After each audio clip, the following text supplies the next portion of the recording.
Okay guys, this video is for the electrical end of my wind turbine. That's where it's mounted. It is 40 foot exactly to the top of the pole from ground. Take you inside and show you. Now this is above my one car garage too as well. Inside the attic space here I have a, let's see if we can see it from down here. I think we can. A little dark up in there.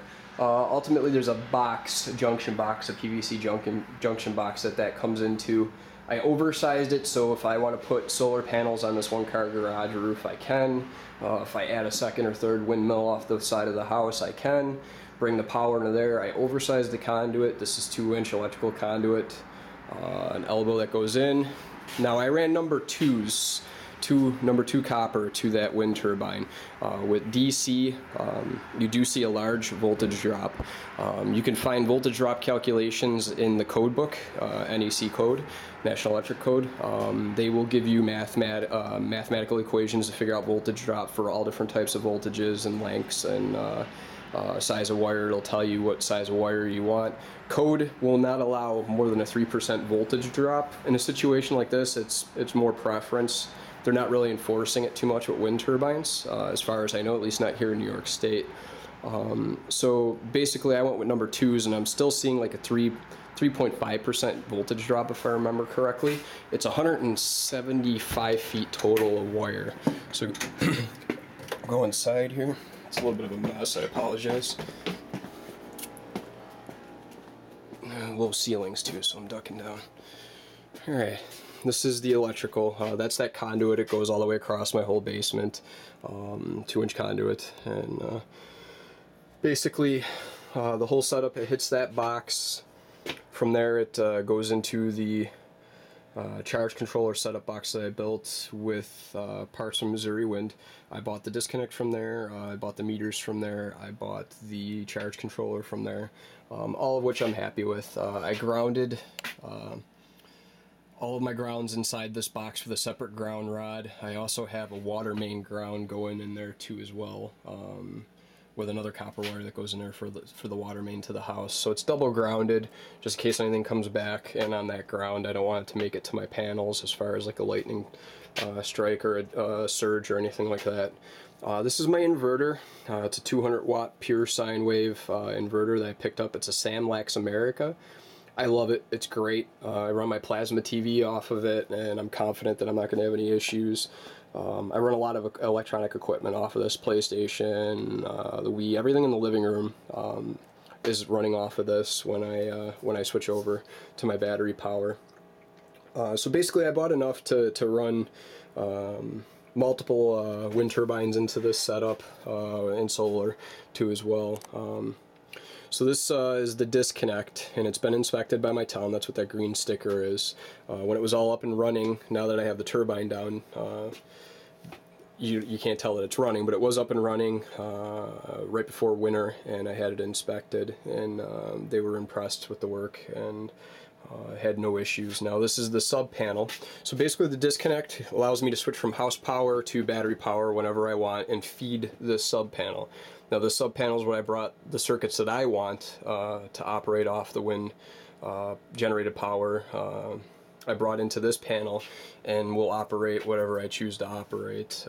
So basically I have my living room in there, kitchen, sub pump, most of the house lighting too as well is in that panel.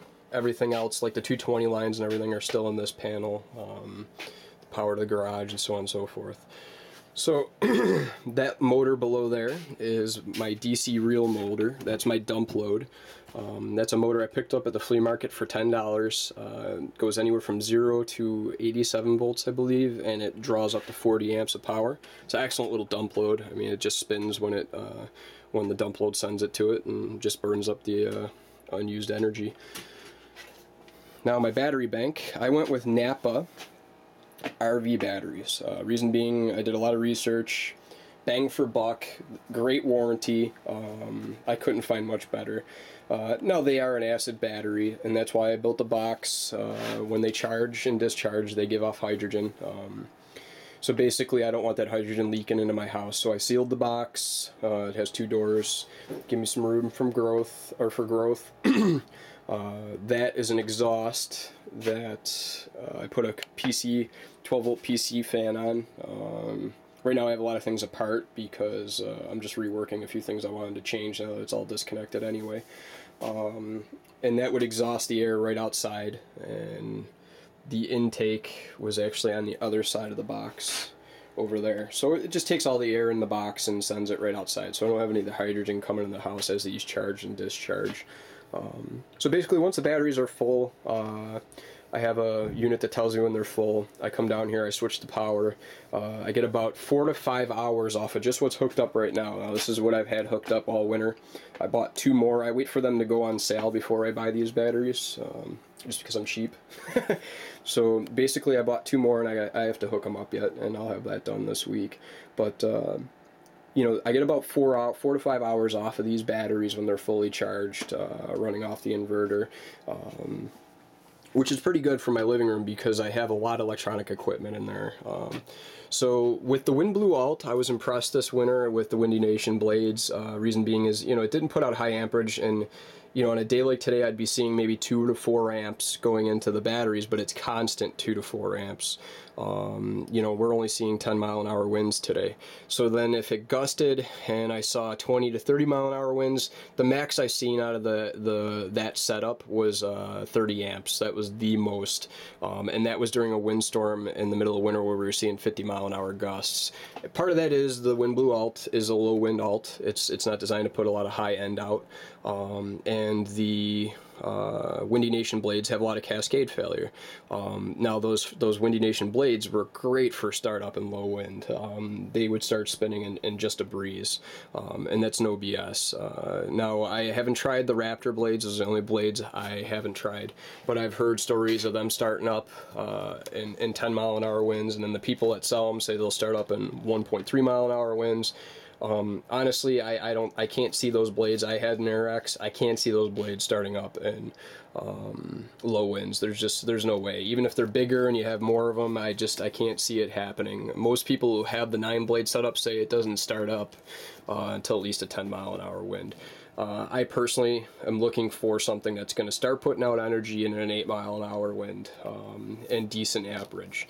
So whether I have to go bigger blades, bigger PMA, whatever I need to do to find that, I'm going to do. And once I do, I'll let you guys know.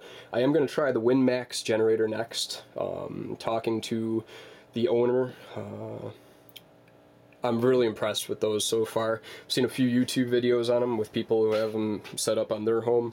Low wind, from what I've heard, they're really good for low wind. They're really good for as far as quality and longevity. They're sealed, similar like the AirX, so they're not as much as exposed to the elements. So I'll keep you guys posted on how that goes. Thanks.